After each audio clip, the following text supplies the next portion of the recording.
কেমন আছেন আপনারা? আলহামদুলিল্লাহ।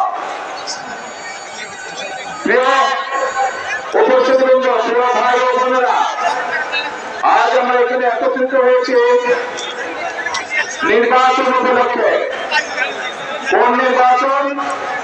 আগামী 12 তারিখে বাংলাদেশে একটি জাতীয় নির্বাচন অনুষ্ঠিত হতে যাচ্ছে। সেই নির্বাচনে এই মাঠে উপস্থিত প্রত্যেকটি ভাই বোন সহ সমগ্র বরিশাল বিভাগ সহ সমগ্র বাংলাদেশের প্রায় 13 কোটি ভোটার সেই নির্বাচনে ইনশাআল্লাহ ভোট প্রদান করবে।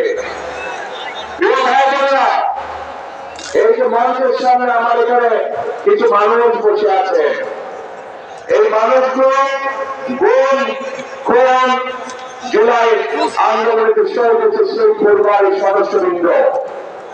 এই যে পরিবারগুলো বসে আছে, তাদের সেই স্বজনেরা, যে প্রিয়জনেরা আর খুনের শিকার হয়েছে, জুলাই আন্দোলনে অত্যাচার নির্যাতিত বা শহীদ হয়েছে, সেই মানুষগুলোর কি প্রত্যাশা ছিল? সেই মানুষগুলোর প্রত্যাশা ছিল এই বাংলাদেশের মানুষ তাদের যে অধিকার, এই অধিকারকে বিগত 16 বছর ধরে ছিনিয়ে নেওয়া হয়েছিল। ভোটের অধিকার, কথা বলার অধিকার, সেই অধিকারকে জনগণের জন্য লড়াই করে আনতে গিয়ে এই মানুষগুলো হত্যার শিকার হয়েছে, খুনের শিকার হয়েছে। ভাই বোনেরা, বিগত 15 বছর আমরা দেখেছি যে জনগণের ভোট নিয়ে কিভাবে নিশিরাতের ভোট অনুষ্ঠিত হয়েছে।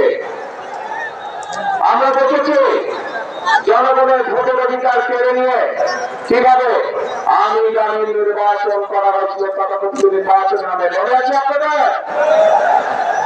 কিন্তু প্রিয় ভাই বোনেরা, গত 24 সালে ছাত্র জনতার আন্দোলনের মুখে সেই আমি নির্বাচনের মালিক যারা, নিশিরাতের নির্বাচনের মালিক যারা, তারা জনগণের প্রতিবাদের মুখে এই বাংলাদেশ ছেড়ে পালিয়ে যেতে বাধ্য হয়েছে।